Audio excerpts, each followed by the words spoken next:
मध्यम निकाय 103 किंडी सूत्र। इस सूत्र में भविष्य में कैसे भगवान की वाणी के ऊपर तर्क हो सकता है, उसको कैसे सुलझाना है, उसके बारे में भगवान बताता है। जब भी संघ के बीच में कोई तर्क हो जाता है, ज़रूर इस सूत्र को सुनना है और उसके बाद उस तर्क को सुलझाने के लिए कोशिश करना है। एक समय भगवान कुशीनारा में विहार कर रहे थे। वहाँ पे एक वन थे, वहाँ पे बलि चढ़ाते थे, उस वन पे विहार कर रहे थे। वहाँ भगवान भिक्षुओं को ऐसा अभिसंबोधन किया, भिक्षवे जी गुरुवे, ऐसा करके उन भिक्षुओं ने प्रत्युत्तर दे दिया। भगवान इस प्रकार बताया, भिक्षुओं, क्या आप लोग मेरे बारे में इस प्रकार सोचता है क्या? श्रवण गौतम धर्म इसलिए सिखाता है चीवर के लिए या भिक्षान्न के लिए या रहने के लिए जगह के लिए, नहीं तो इस भाव में या उस भाव में जन्म लेने के बारे में बताने के लिए धर्म सिखाता है क्या? बहुत रिलीजन में हम देखते हैं लोग वहाँ पे धर्म इसलिए सिखाता है कि मृत्यु के बाद स्वर्ग मिले, इसलिए धर्म सिखाता है। तो ऐसा धर्म है क्या मेरा? ऐसा करके भगवान पूछता है। नहीं बंदे, हम ऐसे नहीं सोचते। आप जो धर्म सिखाता है वो चीवर के लिए नहीं है, पिंडपात के लिए नहीं है, रहने के लिए नहीं है, अच्छा भाव में रहने के लिए नहीं है। भिक्षुओं, अगर मान लो आप मेरे बारे में उस तरफ नहीं सोचते, तो आप मेरे बारे में सही बाने में क्या सोचते हैं?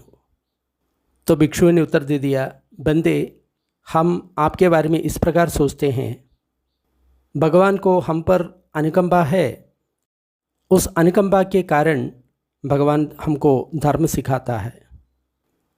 तब भिक्षुओं, ऐसा लगता है कि आप लोग ऐसा सोचता है कि मैं अनुकंपा के कारण आप लोगों को धर्म सिखाता हूँ।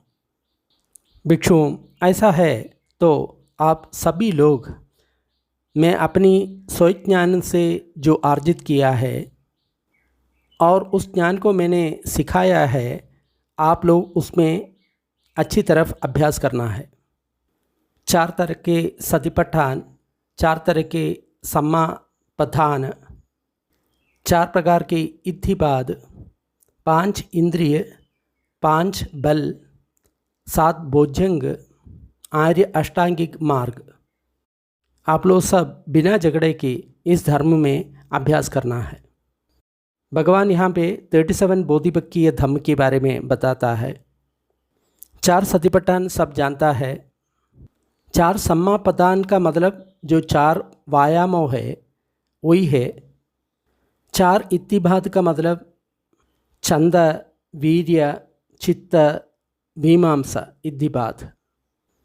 5 इंद्रिय, 5 बल के मतलब हम विपश्यना ध्यान में 5 मित्र के बारे में बताता है, वही है 5 इंद्रिय और वही है 5 बल, और 7 भोजंग है और आर्य अष्टांगिक मार्ग है। जब आप लोग ऐसा अभ्यास कर लेता है, तब 2 भिक्षुओं के बीच में धर्म के बारे में मतभेद उत्पन्न हो सकता है। इस लाइन में अभिधम्मा के बारे में बताता है, तेसंच वो भिक्षवे समगानम सम्मोदमानम अविवादमानम सिक्खदम सियंसु दे भिक्षु अभिधम्मे नानावाद। यहाँ पे अभिधम्म का मतलब है जो हायर टीचिंग है उसको अभिधम्म ऐसा यहाँ पे कहता है। तब आप लोगों को ऐसा सोचना पड़ेगा, ये जो 2 आयुष्मान है उन लोग दोनों अर्थ के बारे में और पदों के बारे में विभिन्न दृष्टिकोण रखता है। तो आप उस दोनों भिक्षुओं में जो भी भिक्षु अनुकूलता से बात करता है उसके पास जाना है और ऐसा कहना है, आयुष्मान इसका अर्थ और पद के बारे में सहमत नहीं हो रहा है, लेकिन आयुष्मान ऐसा सोचना है, इसी प्रकार इस वाक्य का अर्थ और वाक्य इसमें मतभेद हुआ है, इसके कारण आप विवाद में मत पड़िए। आजकल भी इसका बहुत एग्जाम्पल मिलता है, जैसे झाना के बारे में और परिमुखम सदिम उपट्ठवित्वा, इसके बारे में बहुत विवाद आज भी खड़ा होता है। परिमुख का मतलब जो अपने चेहरे के चारों ओर ऐसा हम मीनिंग निकाल सकता है, नहीं तो चेहरे के सामने ऐसा मीनिंग निकाल सकता है। फिर उन लोग दूसरे भिक्षु को समर्थन करने वाला कोई अच्छा भिक्षु जो शांति से बात करता है, अनुकूलता से बात करता है, उसके पास जाना है और उसको ऐसा कहना है।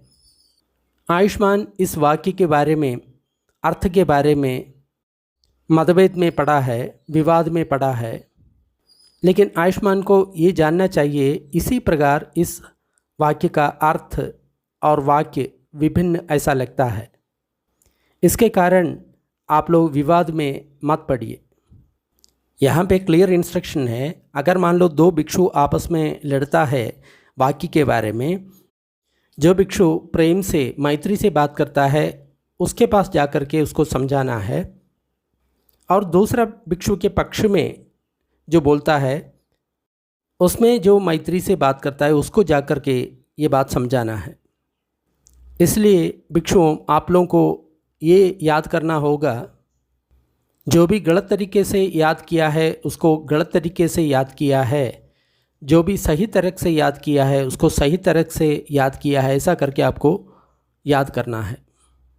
इस चीज़ को याद करके आप धर्म विनय के बारे में बात करना है। अभी आप लोग ऐसा सोचते होंगे ये दो आयुष्मान है, अर्थ के बारे में उन लोग के बीच में कोई विवाद नहीं है, लेकिन जो वाक्य है उसके बारे में उन लोग के बीच में विवाद है। तो उस दोनों भिक्षुओं में जो भी भिक्षु मैत्रीपूर्वक बात करता है उसके बाद जा कर के उसको ऐसा कहना है, ये आयुष्मान है, अर्थ के बारे में सहमत है, लेकिन वाक्य के बारे में उन लोग सहमत नहीं हैं। लेकिन आयुष्मान लोग ये जानना है, इसी प्रकार इस वाक्य का अर्थ के बारे में विवाद खड़ा हुआ है, लेकिन इस प्रकार इस वाक्य में कोई विवाद नहीं है। इसलिए इसके कारण आप लोग विवाद में मत पड़िए। फिर जो दूसरे भिक्षुओं के जो पक्ष में जो मैत्रीपूर्वक बात करता है उस भिक्षुओं के पास जाना है और उसको ऐसा कहना है, ये आयुष्मान, इस वाक्य के बारे में उन लोगों के बीच में कोई मतभेद नहीं है, लेकिन अर्थ के बारे में मतभेद है।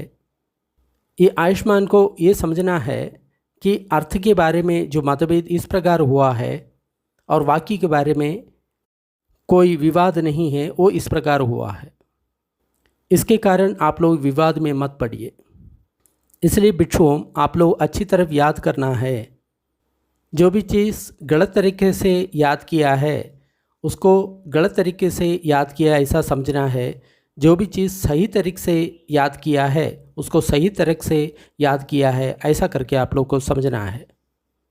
इस चीज़ को याद में रहते हुए आपको धर्म और विनय को सिखाना होगा। अब आप लोग ऐसा सोचते होंगे, ये जो दो आयुष्मान है उन लोग अर्थ के बारे में सहमत है लेकिन वाक्य के बारे में सहमत नहीं है।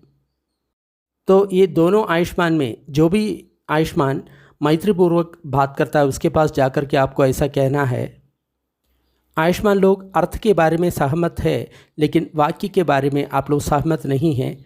लेकिन आयुष्मान लोग ये ज़रूर जानना है, इस प्रकार से इसका अर्थ का सहमत हुआ है लेकिन इस वाक्य का सहमत नहीं हुआ है। लेकिन जो वाक्य के बारे में जो भी विवाद हुआ है वो बहुत छोटी चीज़ है, उस छोटी चीज़ के कारण आप लोग विवाद में मत पड़िए।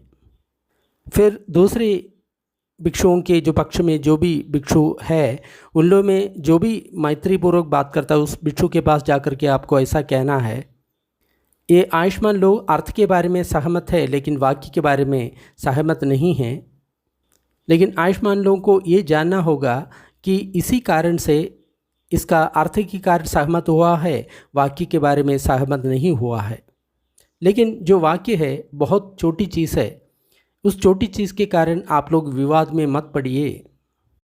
इसलिए भिक्षुओं, आप लोग जो भी गलत तरीके से याद किया है उसको गलत तरीके से याद किया है और जो भी चीज़ सही तरह से याद किया है उसको सही तरह से याद किया है ऐसा समझना है। इसको याद रहते हुए आप धर्म और विनय को सिखाना होगा। अब बिट्ठुओं, आप लोग ऐसा सोचेगा, ये दोनों आयुष्मान अर्थ के बारे में भी सहमत है, वाक्य के बारे में भी सहमत है। तो इस दोनों भिक्षुओं में जो भी भिक्षु मैत्रीपूर्वक बात करता है उसके पास जाकर के उसको ऐसा कहना है, आयुष्मान लोग अर्थ के बारे में भी और वाक्य के बारे में ही सहमत है, लेकिन आयुष्मान लोग ये जानना होगा कि इसी प्रकार इस अर्थ के बारे में वाक्य के बारे में सहमत हुआ है। कृपा करके इसके बारे में आप लोग विवाद में मत पड़िए। फिर आप लोग जो दूसरा भिक्षु है उसके पक्ष में जो बात करता है उसमें मैत्रीपूर्वक बात करने वाला जो भिक्षु के पास जा कर के ऐसा कहना है, ये दोनों आयुष्मान अर्थ के बारे में भी और वाक्य के बारे में भी सहमत है, लेकिन आयुष्मान को ये जानना होगा इसी प्रकार इसके अर्थ के बारे में वाक्य के बारे में सहमत हुआ है। कृपा करके इसके कारण विवाद में मत पड़िए।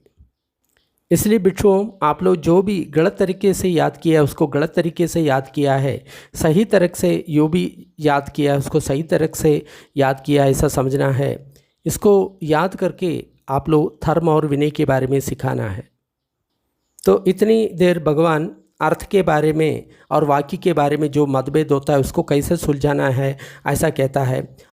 अभी जो भिक्षु संघ में रहता है उन लोग अगर मान लो कोई गलती करेगा तो उसको कैसे सुलझाना है उसके बारे में भगवान बताता है। तो ये संघ के लिए बहुत बढ़िया सूत्र है। इसी प्रकार भिक्षुओं, आप बहुत मित्रता से आप लोग अभ्यास करता है, बिना झगड़े से एक दूसरे को आदर करके आप लोग जब अभ्यास करता है, हो सकता है कोई एक भिक्षु कुछ गलती कर सकता है, वो विनय को तोड़ सकता है। ऐसा होगा तो भिक्षुओं, तुरंत आप लोग उस भिक्षु के ऊपर उंगली मत उड़ाना है, तुरंत आप उसके ऊपर दोष मत डालना है। आप लोग उस व्यक्ति के बारे में इस प्रकार परीक्षण करना है। उस व्यक्ति से बात करने से पहले आप लोग को ऐसा सोचना पड़ेगा, मुझे कोई कष्ट नहीं होगा और जो दूसरा जो भिक्षु है उसको दुख नहीं होगा। वो भिक्षु क्रोधवान नहीं है, मन में विद्वेष नहीं रखने वाला है, अपना जो भी दर्शन है उसको पकड़ के रखने वाला नहीं है, उसको बहुत आसान से छोड़ने वाला है। मैं ज़रूर उस व्यक्ति को अकुशल धर्म से हटा करके कुशल धर्म में उसको प्रतिष्ठित कर सकता है। भिक्षुओं, आप लोग इसी प्रकार सोचते हो तब उस व्यक्ति से बात करना उचित होगा। ये चीज़ बहुत ध्यान करने लायक उपदेश है भगवान बुद्ध का, क्योंकि आजकल बहुत मेडिटेशन सेंटर में बहुत कुछ प्रॉब्लम होता है कि कुछ लोग कुछ गलती करता है तो उसको कैसे सुधारना है उसके बारे में भगवान इसमें बहुत सही तरह से बताया गया है। अगर इसी तरह से हर कोई व्यवहार करेगा तो कोई प्रॉब्लम नहीं होगा। अगर इस तरह से व्यवहार नहीं होगा तो बहुत कष्ट होता है। तो जो भी ध्यान केंद्र में साधना करता है, वहाँ पे एडमिनिस्ट्रेशन करता है, उसको आप लोग ज़रूर इस सूत्र को फॉरवर्ड कीजिए। किस तरह से कोई व्यक्ति गलत करता है उसको कैसे सुधारना है उसके बारे में इस सूत्र में बहुत क्लियरली बताया गया है। लेकिन भिक्षुओं, आप लोग ऐसा सोचते हैं ये बात बताने से मुझे भी कष्ट होगा और जो भिक्षु को बता रहा है उसको भी कष्ट होगा, क्योंकि वो व्यक्ति बहुत क्रोधी व्यक्ति है, उसके अंदर बदला लेने का जो भाव है वो भी है। लेकिन वो व्यक्ति अपना जो भी दर्शन उसके सामने आया है उसको पकड़ के रखने वाला नहीं है, उसको आसानी से छोड़ देता है। मैं उस व्यक्ति को अकुशल धर्म से हटा करके कुशल धर्म में स्थापित कर सकता है, लेकिन उसको क्षति पहुंचता है, उसको दुख होता है, ये बहुत छोटी बात है। लेकिन बड़ी बात यह है मैं उस व्यक्ति को अकुशल धर्म से हटा करके कुशल धर्म में स्थापित कर सकता हूँ। अगर आप लोग ऐसा सोचता है तो उससे बात करना उचित होगा, तब आप उस व्यक्ति से बात कर सकता है। लेकिन आप लोग ऐसा सोचते हैं ये बात बताने से मुझे कष्ट होगा लेकिन दूसरा व्यक्ति को कोई कष्ट नहीं होगा, क्योंकि वो व्यक्ति क्रोधी नहीं है और उसके मन में कोई बदला लेने के भाव भी नहीं है, लेकिन वो अपनी जो भी दृष्टि है उसको पकड़ के रखता है, उस दृष्टि को छोड़ने के लिए वो सहमत नहीं है। फिर भी मैं उस व्यक्ति को अकुशल धर्म से हटा करके कुशल धर्म में स्थापित कर सकता हूँ।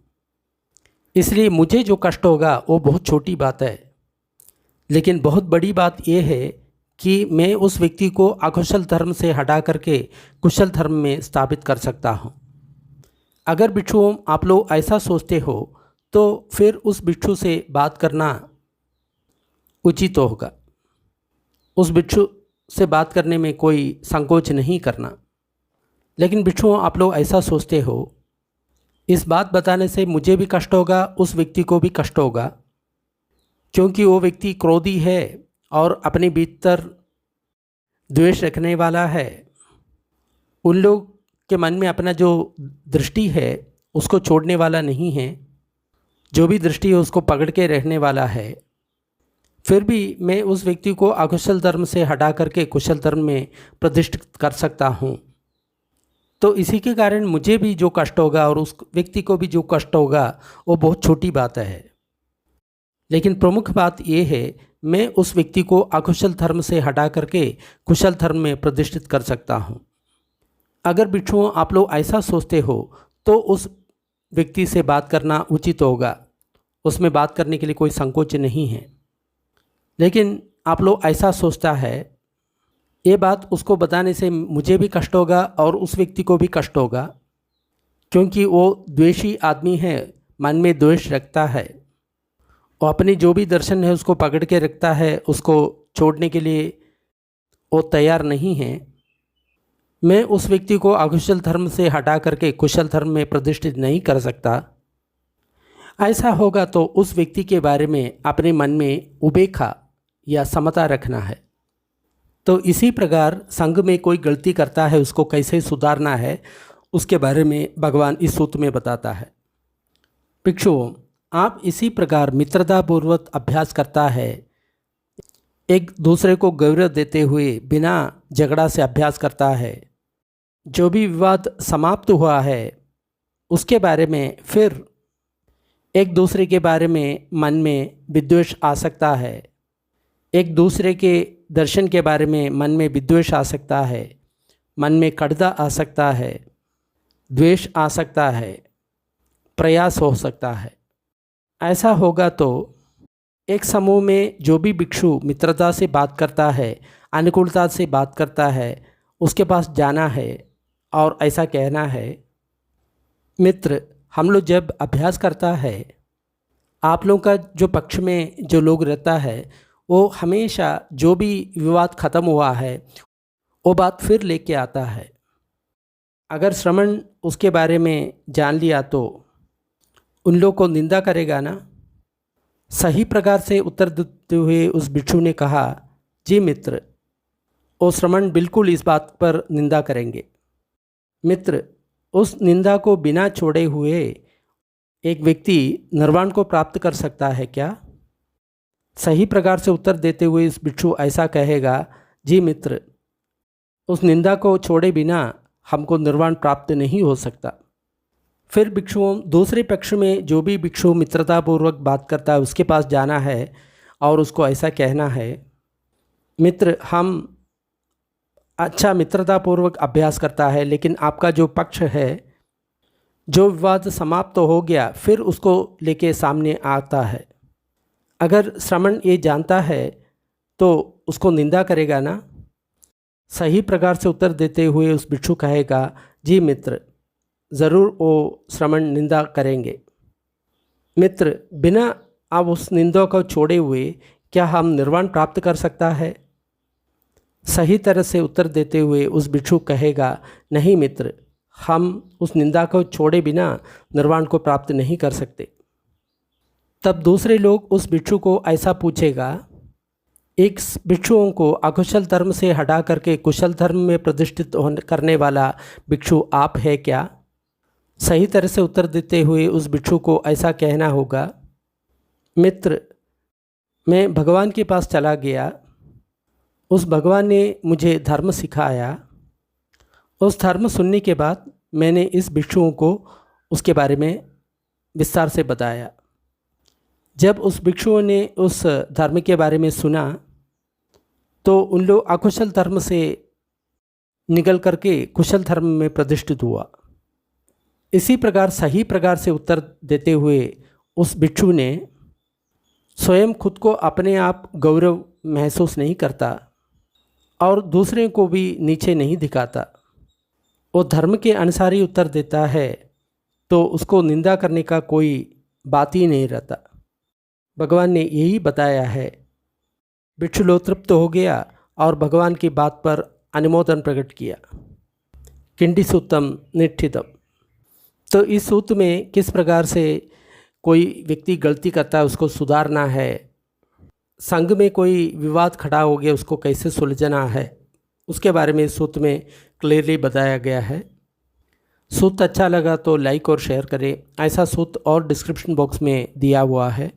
थोड़ी देर हम पुण्य वितरण का अभ्यास करेंगे। सारे दुखियारे प्राणी दुख से विमुक्त हो, सारे भयभीत प्राणी भय से विमुक्त हो, सब प्राणियों को मुक्ति मिले, हमारा इस पुण्य में सबका भागीदार हो, इससे सभी प्राणियों को सुख शांति मिले।